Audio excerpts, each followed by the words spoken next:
I was trying to get everybody's names down, so what is your name? Connie Maples. Terry Stevens. Terry Stevens. Stevens? Terry Stevens? With a Y? Who's the chair? Would you hold the chair? Okay. We'll go ahead and get started. How many of you have ever canned with a pressure canner before? So you're pretty familiar with what the canner looks like and all of that. When you buy the pressure canner, there are different sizes. This one is the large one. I don't know if it's 26 quart or I'm not sure what the quart on it is. There is one that's a little smaller that you can use quart jars in.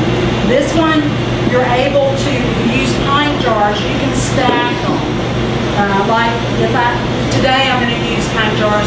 I'm going to stack these 6 on the bottom and 6 on the top. I would put my 6 on the bottom and then I bought another rack to go in. And I would put that on top of the first 6 jars, put the other 6 jars on top and then close it.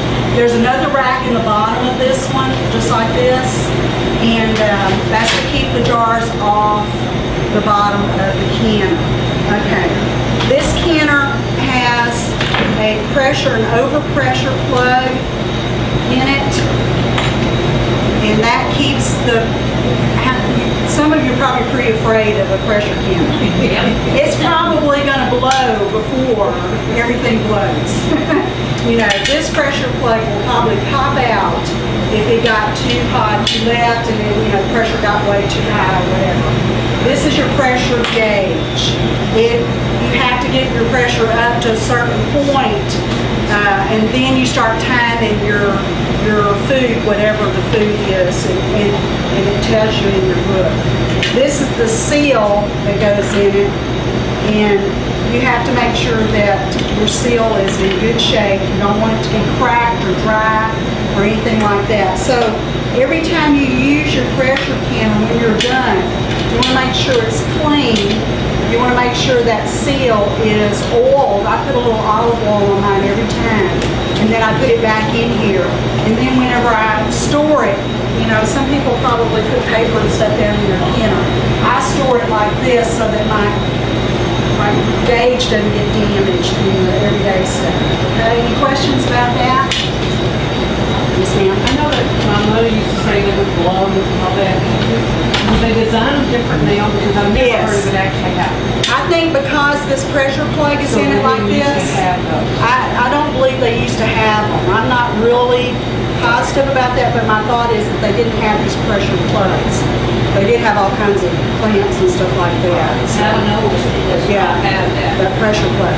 I think this is the fail-safe right here, is the pressure plug. So I don't need to be scared anymore. You don't need to be afraid. Even with your newer pressure cookers, there's a pressure plug here, and also, you know, it lets steam out here too. But this pressure plug is what keeps it from blowing, as you know. Unless for some reason you open it before it's time, you certainly don't want to do that. So, any questions about that? Okay. I want to tell you that this book right here is, I've had this book for about 3 years. You can get this book at the county extension office in Mauriceville, I believe. If they have them, you can get them there. This book is the Cooperative Extension Service, University of Georgia.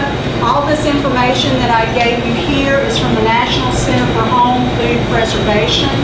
I'll tell you, I'm not an expert. I don't have the market on this, but I'm just going to show you what I do and how I know how to do it. I did the research that needed to be done online. Of course, you know, online you can get all kinds of stuff. Go to the National Center for Home Preservation. That PowerPoint that I have on my computer back there came from the University of Georgia. There is a plethora of information on the website for you so that you can educate yourself about the hazards of home canning. Now, one of the things you have to be sure of is to go by the proven recipes that are in the book, okay? Because you want to make sure that you're doing it properly, because of botulism or all the other microorganisms that can harm you and your handling. You don't want to make people sick. If done right, it will last, your food will last for a long time. You know, and again, your book's going to tell you how long to process it and all of the methods of taking the precautions to make sure your jars are clean, the food is cleaned properly or cooked properly. Now today I'm going to show you a cold pack process and not a cooked process. A lot of your vegetables you need to pre-process, or you need to boil them. Like green beans, you want to boil those for 3 minutes, you know, it's called blanching, before you put it in your jars, and then you add boiling water to your jar. You go by your recipe, you're probably going to be fine. Okay, any questions on that? Today, I have my jars, I sterilized them in my dishwasher last night on the hottest setting. I have a sterilization setting. I took them directly out of the dishwasher this morning, sealed them immediately, so they haven't had anything in them at all, and they're sterilized. I'm going to cold pack meat today. When you sealed them, were they still damp? No, they were completely dry, and I had left them in the dishwasher. I didn't open the dishwasher or anything last night. So these are, this is how I do it. You may prefer to even go the next step, and that is to put them in the hot water, the boiling water, to make them hot. Your book's going to tell you to put them in hot jars. I have not put mine in hot jars. I watched another video when I first started doing it. And cold packing meat, because we're doing it in the pressure canner, it's going to sterilize the meat and everything in it, because you're going to cook, like these are going to cook for 75 minutes because they're pint jars. If you were doing quart, it would be 90 minutes. It's going to sterilize everything in that jar. When I take them out, they'll still be bubbling, you know, for a while. The meat is still like cooking in there, so it's completely hot and sterile. Make sure all of your utensils are sterilized. I've already put these. I have a pot, hot water over here, boiling. Just as I mentioned, this is a hot water bath canner. I know some of you recognize that. And you can put things that are low acid in a hot water bath, but you have to cover them. Low acid tomatoes or fruits or stuff like that. But anything that has a high acid, not low acid, high acid. If it's tomatoes and stuff like that, it's going to have a lot of acid in it. Sorry, I said that wrong. Low acid always has to be pressure can for safety reasons, for that purpose. I have, my stuff is ready. My water is boiling. It's hot. If I need to sterilize anything, I just drop it in there for a few minutes. Like I said, I've already done that. I drop my utensils in there and let them sit for a minute until I feel like they're sterile. I think there's probably a time on that. I just don't know what it is. I also will, now I'm just going to demonstrate to you what I do when I can do it, okay?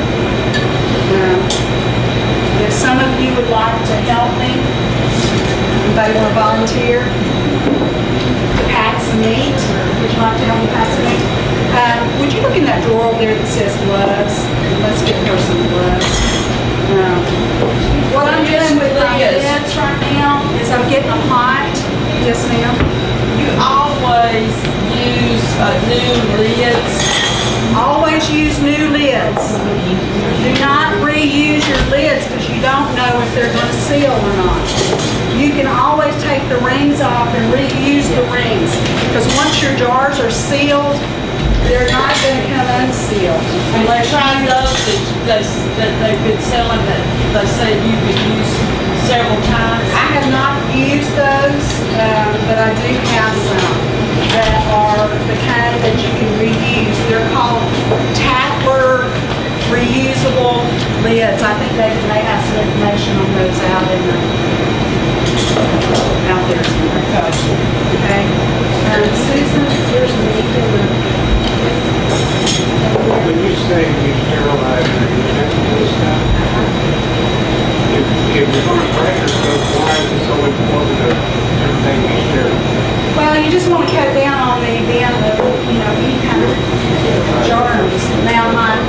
because I'm not gonna, they're not gonna be Always cooked. jar, they leave it what was soap and water. Some people do that, and that's okay. If it kills the microwave, it'll be everything else. Somebody else would know. I'm just telling you what it is. I've got a couple that want to get in on this flight. I don't, honestly, I don't always follow all the rules. And I probably should, but I don't always follow all the rules. The main thing is to make sure everything's clean. You know, even if you just wash in soap and hot water, if you're gonna pressure can, then that's probably gonna kill most everything that you're gonna see. Anything that's like botulism or anything like that, okay? Now,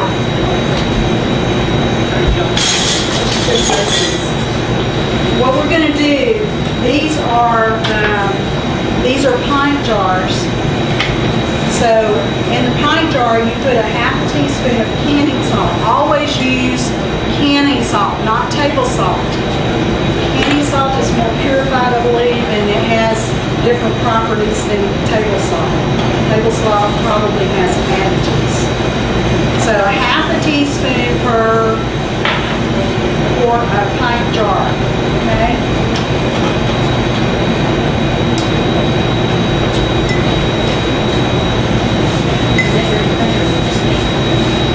That's for everything. Now, this is optional. You don't have to use salt. It's for flavoring. It's also for preserving. But you don't have to use it. I made a boo-boo last year when I was doing this, and I put a half a tablespoon in. Talking about some salty meat.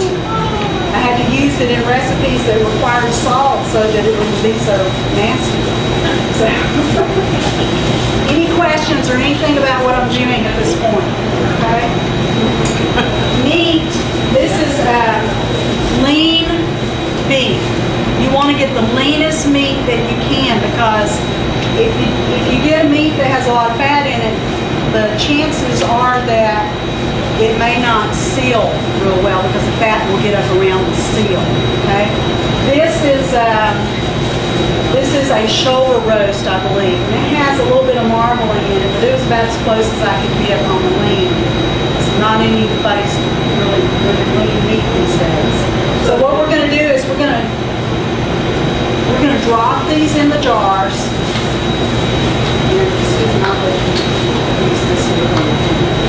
And I like to pack it in as tight as it'll go. Just mash it in there as best you can. You do not have to add any water with meat. Okay? So you just have your roast, you cut that in a certain way. I cut it in chunks like this size. I mean, you just sort of cut down in the, Yeah. fat. I sliced it, and then I made sure I got all the fat off of it. And then I cut it. Now, you can make it in larger chunks if you like, if you want it roast or something like that. They suggest you make it in smaller chunks, so it'll cook better, you know. So pretty much tenderizes it, And leave about a half, you know, I always just try to put it up right at the rim of where it screws on there, okay? And just pack it as tight as you can in there. This process is the same for chicken and pork and everything else. I do it the same way for chicken. I like to do chicken breast and chop it up in good-sized chunks, and you mash it down in there too. About fish or something like that. I have not ever done fish. I would think that fish is a little more tender, so probably you would overcook it, you know. What about you? I have cooked deer meat. I have done deer meat. Who asked that? You did? I have done deer meat, and I do it just like this. I cut it in chunks. You know, deer's pretty lean. Yeah. I put it in chunks like this, and I put it in the jars, and pack it in with salt and everything. Sorry. And you stare over it. They don't recommend you put anything in but whatever. Now, I know people that do soups and stuff like that with meat, but usually the meat is already cooked, and they layer the meat with the vegetables, and then they cook it for 75 minutes, just like they were cooking meat. So, you can do some of that if you like. Do you have any idea how much meat, say, for 4 pint jars, 1 pound, or what would the ratio be? That's a good question. How much meat do you do? I did 2, I wish I could tell you. I did 2 good-sized roasts. I want to say probably, this might be 4 pounds, maybe 5 pounds of meat right here with all of this. So that would probably be